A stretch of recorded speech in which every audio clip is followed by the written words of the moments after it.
बिस्मिल्लाहिर्रहमानिर्रहीम। अस्सलाम वालेकुम वरहमतुल्लाहि वबरकातुहू।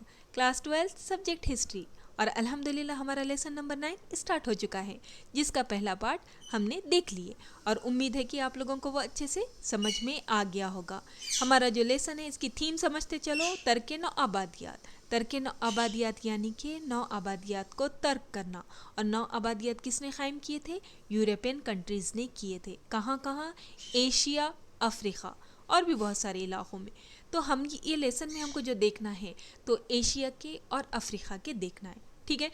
उसमें से हमने एशिया के जो दो ममालिक हैं उनमें जो नौ आबादियात को तर्क किया था यूरोपियंस ने और वो लोग आज़ाद हो गए, उनकी मालूमात हासिल कर लिए। हमने देखा मालदीव का और श्रीलंका। अब ये जो हमारा लेसन है दुनिया तर्क नौ आबादियात, आज हमको इसमें थर्ड एशिया का मुल्क देखना है, यहाँ पर उनको आज़ादी हासिल हुई। अब ये आज़ादी उन्हें कैसे हासिल हुई, वहाँ के क्या हालात थे और किस तरह से उन हालात में मीन्स चेंजेस आते गए, ये सब कुछ हम इंशाल्लाह देखेंगे। और वो है मुल्क बर्मा, जिसे ब्रह्मदेश भी कहा जाता है और आज जो है इसका नाम म्यांमार दिया गया है, ठीक है। उन्होंने अपना नाम चेंज कर ली है, म्यांमार बन गया है, पहले ये बर्मा था। और ये कब किया है नेम? 1989 में, ठीक है। तो अब इसकी हमको हिस्ट्री देखना है, इसकी मालूमात लेनी है। तो ये म्यांमार जो है हमने लेसन नंबर 2 में भी इसके बारे में मालूमात हासिल किए थे। वहाँ हमने देखा था कि यहाँ नौ आबादियात कायम हुई थी अंग्रेज़ों की, किस तरह से। अब हमको इस लेसन में देखना है कि वहाँ से ये कैसे छोड़कर अंग्रेज़ यहाँ से गए हैं, ठीक है। तो चलो देखते हैं। तो बहुत इंटरेस्टिंग है। अगर हम देखेंगे तो सबसे पहले हर जगह पुर्तगाली ही गए हैं, ठीक है। मालदीव की हमने मालूमात हासिल की है, वहाँ पर भी वैसे ही हुआ था। उसके बाद जो हमारा मुल्क भारत है वहाँ पर भी पुर्तगाली ही पहले आए थे। और जो ये म्यांमार है यहाँ पर भी 1599 में सबसे पहले जो गए थे वहाँ पर पुर्तगाली ही थे। उन्होंने क्या किया? वहाँ के राजा को शिकस्त दी और वहाँ पर उनको दाखिल होना वहाँ से आसान हो गया और वहाँ पर उन्होंने अपनी नौआबादियत वगैरह कायम कर ली। अब उसके बाद कैसा हुआ, यानी कि इन्होंने तो 1599 में म्यांमार में पुर्तगालियों ने एंट्री कर ली, लेकिन 1611 में 1611 में म्यांमार के जो राजा थे, मुख्तलिफ राजघराने थे, ठीक है। एक ही राजा मीन्स नहीं था, अलग अलग इलाक़ों पर अलग अलग राजघराने थे। तो इन्होंने क्या किया? मुत्तहिद हो गए और किसको शिकस्त दे दी? इन्होंने पुर्तगालियों को शिकस्त दे दी। मुत्तहिद होना, देखो इत्तेहाद का ये रहता है फ़ायदा। तो ये राजघरानों ने क्या किया? आपस में इत्तेहाद किया कि उन्होंने कहा कि ये बाहर वालों को अब हमको हकालना है, इनकी हमको ग़ुलामी कबूल नहीं करनी। और मुत्तहिद होने की वजह से उन्होंने उनको शिकस्त दे दी। लेकिन अब आगे क्या होता है कि सिचुएशंस चेंज होती, जैसे जैसे देखो वक्त बदलता है तो हालात चेंज होते, जो उनकी स्ट्रैटेजी रहती है वो मुल्क वालों की वो तब्दील होती है। तो वैसे ही म्यांमार में क्या हुआ कि उन्होंने सोचा कि अब हमारा मुल्क तो इतना है, हमने तो पुर्तगालियों को यहाँ से हकाल दिया, अब हम क्या करेंगे? अपने मुल्क को वसी करेंगे, ठीक है। यानी देखो ख्वाहिशात कैसे बढ़ती है। अब ये राजघराने एक साथ आ गए, ये मुत्तहिद हो गए। अब इनको लग रहा था कि अब हमारी ताकत काफ़ी बढ़ गई है, तो अब हमको क्या करना चाहिए? हमारा इलाक़ा जो छोटा है इसको छोटे की इतना ही नहीं रखना है, बल्कि इसको वसी करना है। और उसकी वजह से उसका नतीजा क्या हुआ कि इन्होंने आगे जाकर मणिपुर और असम के कुछ इलाक़ों पर कब्ज़ा कर लिया। अब यहाँ पर आता है देखो एक ट्विस्ट। अब ये मणिपुर और असम पर तो इन्होंने कब्ज़ा कर लिया, लेकिन यहीं पर इसके आसपास ही अंग्रेज़ों के भी इलाके थे। अब अंग्रेज़ों को ख़तरे की घंटी बजी। उन्होंने बोला अरे बाप रे, बोले अब ये यहाँ तक के आ गए हैं तो आगे जाकर ये हमारे इलाके पर भी हमला कर सकते हैं, वहाँ पर भी ये अपनी हुकूमत कायम करने की कोशिश करेंगे। तो इसके लिए हमें पहले ही अलर्ट होना चाहिए और ये लोगों को यहीं पर रोक देना ज़रूरी है। इसका नतीजा ये हुआ कि अंग्रेज़ और जो म्यांमार है इनमें टोटल 3 जंगें हुई, ठीक है। ये सेकंड लेसन में हो चुका है, ये 3 जंगें हुई और उसके बाद जो है अलग अलग जंगों में अलग अलग हालात रहे। अब वो कैसा तो देखेंगे हम। पहली जो है फर्स्ट एंग्लो बर्मीज़ वॉर, ये कब होती है? तो ये होती है देखिए 1826 तक के चलिए, 1824 से लेकर 1826 तक के चले। इसका रीज़न क्या था? अभी हमने आपको बताया कि यहाँ पर कैसा हो गया था, बर्मा के जो लोग थे उन लोगों ने अपनी तौसी मुल्क को वसी करने की पॉलिसी अपनाई थी और वो तकरीबन कहाँ तक पहुँच गए थे? मणिपुर और आसाम के इलाक़ों तक। देखो ये मैप में है ना। यहाँ पर है मणिपुर ग्रीन उसमें है और आसाम वहाँ पर पिंक उसमें है। तो ये इस साइड में देखो वाइट तरफ जो है वो म्यांमार है। अब ये कहाँ बढ़ रहा है, ये इधर मणिपुर और इधर आसाम में। और अगर हम देखेंगे, अगर उस वक्त अगर जो अंग्रेज़ों की जो हुकूमत थी, तो ये कंपनी की जो हुकूमत थी, तो ये मैप में देख लो, यहाँ पिंक वाला जो है ये अंग्रेज़ों की हुकूमत थी। और तकरीबन ये म्यांमार और आसाम, ये म्यांमार जो है आसाम और मणिपुर तक पहुंच गया था। तो ये पहुंचते पहुंचते पिंक एरिया यानी कि अंग्रेज़ों के भी इलाके में पहुंच सकते थे। इस रीज़न की वजह से क्या हुआ था, पहली एंग्लो बर्मी जो वॉर है वो हुआ था। और इसमें कैसा हुआ, अंग्रेज़ों ने जो है ये बर्मा के जो लोग हैं इनको शिकस्त दे दी। ठीक है, यहाँ पर उन्होंने अपना जो है इलाका, अंग्रेज़ों ने म्यांमार को शिकस्त देकर उनसे वो मणिपुर और आसाम को हासिल कर लिया। अब ये तो जंग हो गई, पहली जंग हो गई, लेकिन इसका नतीजा जो भी हुआ खैर ठीक है। इसके बारे में जो पूरा तफसीली अगर आप इसका स्क्रीनशॉट लेकर रख सकते हैं तो रख लीजिए कि ये एक उसमें का थोड़ा सा आपको शॉर्टली बताए वाला है क्या क्या हुआ है। आपको कॉम्पिटिटिव एग्ज़ाम के लिहाज से ये एक चीज़ इंपॉर्टेंट है।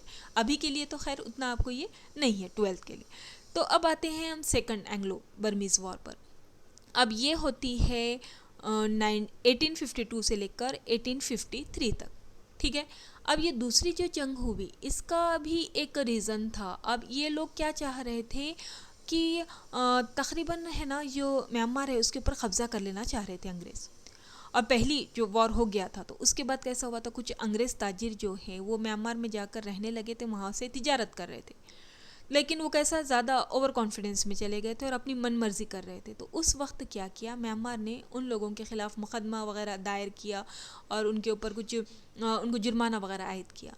तो ये एक छोटा सा इशू बनाकर ये यहाँ पर क्या कर दिया, अंग्रेज़ों ने दूसरी जंग का ऐलान कर दिया और इन दोनों के दरमियान दूसरी जंग हुई। ठीक है, अब ये जो दूसरी जंग हुई इसमें भी अंग्रेज़ों ने क्या किया, म्यांमार को शिकस्त दे दी। और इसी दौरान क्या हुआ था, ये तो सब कुछ चल रहा था, लेकिन इसी दरमियान जो है फ्रांस ने जो है अपर बर्मा का जो इलाका है उसके ऊपर कब्ज़ा कर लिया था। यहाँ फ्रांस की भी एंट्री हो रही है, हाँ, मगर उतना कंफ्यूज मत होइए आप, बस इतना समझते चलो कि किस तरह के हालात चल रहे हैं। बर्मा में सबसे पहले पुर्तगाली आए, उसके बाद उसके राजघरानों ने उनको शिकस्त दे दी, सिंपल समझते चलो।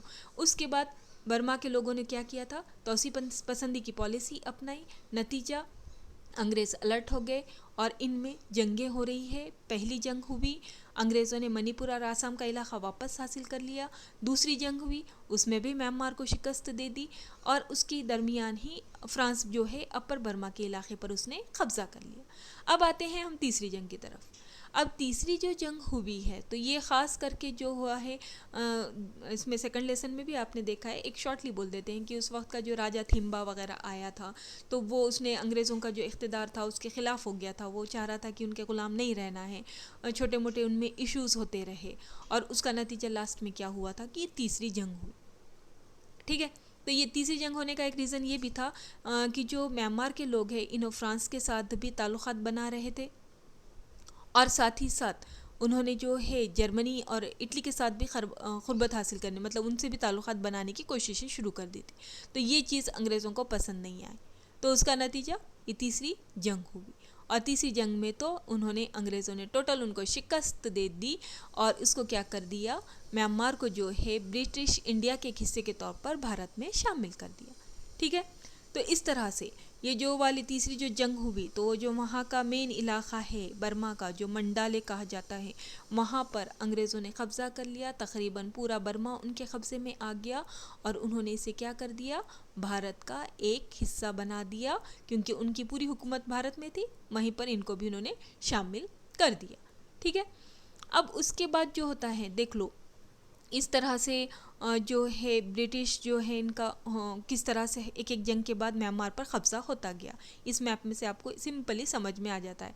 फर्स्ट में हुआ तो येलो कलर है, सेकंड जो वार हुई तो उसके बाद उन्होंने ग्रे कलर भी, और थर्ड हुई तो तकरीबन उन्होंने पूरे बर्मा या म्यांमार, दोनों भी वर्ड यूज़ कर सकते हैं, वहाँ पर उन्होंने अपना कंट्रोल कायम कर दिया, उसके ऊपर अपना कब्ज़ा कायम कर दिया। ठीक है, फिर उसके बाद क्या हुआ है कि इन्होंने जो भारत का एक हिस्सा बना दिया था, लेकिन आगे जाकर एक क़ानून के तहत 1935 के क़ानून के तहत उन्होंने उसे भारत से अलग कर दिया और उनको वहाँ पर अंग्रेज़ों ने म्यांमार को ख़ुद अपने मुल्क में हुक्मरानी करने की इजाज़त दे दी। ठीक है। और उसके बाद 1945 में तो वहाँ पर पूरा की पूरा कैसा था कि अब ये लोगों को तो एहसास हो ही गया था दूसरी आलमी जंग की बात की कि अब मुल्क चलाना है तो अब आसान नहीं है। जैसा कि भारत के मामले में देख लिया था, जो आज़ादी की तहरीकें चल रही हैं अब इनको दबा नहीं सकते, अवाम को भी नज़रअंदाज नहीं किया जा सकता। ये सोच कर जो है अंग्रेज़ों ने वहाँ के जो लीडर थे ऑंग सेन, इनको वहाँ का सदर बना दिया। ठीक है। और 4 जनवरी को 1948 को अंग्रेज़ों ने म्यांमार को आज़ाद कर दिया। तो इस तरह से म्यांमार की एक स्टोरी रही है। आसान है, आप लोगों को ये 2 नंबर में आ सकता है, या फिर कभी कहीं एक आध क्वेश्चन वजूहात में आ सकते हैं कि पहली एंग्लो बर्मी वॉर हुई या सेकंड हुई, थर्ड हुई, या ये 3 जंगें हुई, क्यों हुई, इस तरह के क्वेश्चन आपको बन सकते हैं। तो इस तरह आसान सा है, आसानी से समझो और देखो, बस जो भी पढ़ाया जा रहा है ये इसको अच्छे से सुनिए, फिर उसके बाद टेक्स्ट बुक में एक बार उसको रीड कीजिए, फिर उसके बाद अपने जहन में थोड़ा सा ये सब चीज़ों को दोहराइए, तो देखना इंशाल्लाह आपकी स्टडी बहुत बेहतरीन हो जाएगी। ठीक है। आसान था, कुछ भी मुश्किल नहीं है। तो इस तरह म्यांमार आज़ाद हुआ है, और इसमें अगर कुछ भी प्रॉब्लम है तो आप हमको पूछ सकते हैं। और इसके बाद वाला हमारा एक पॉइंट रह गया है 9.2 तर्क नौ आबादियात अफ्रीका, वो इंशाल्लाह हम नेक्स्ट लेक्चर में देखेंगे। और अभी का अगर आप लोगों को 1% भी समझ में आया तो प्लीज़ प्लीज़ प्लीज़ सबके लिए दुआएं कीजिए, पूरे उम्मत मुस्लिमा के लिए, तमाम एनिमल्स के लिए। ठीक है। चलिए फिर, अस्सलाम वालेकुम वरहमतुल्लाहि वबरकातुहू।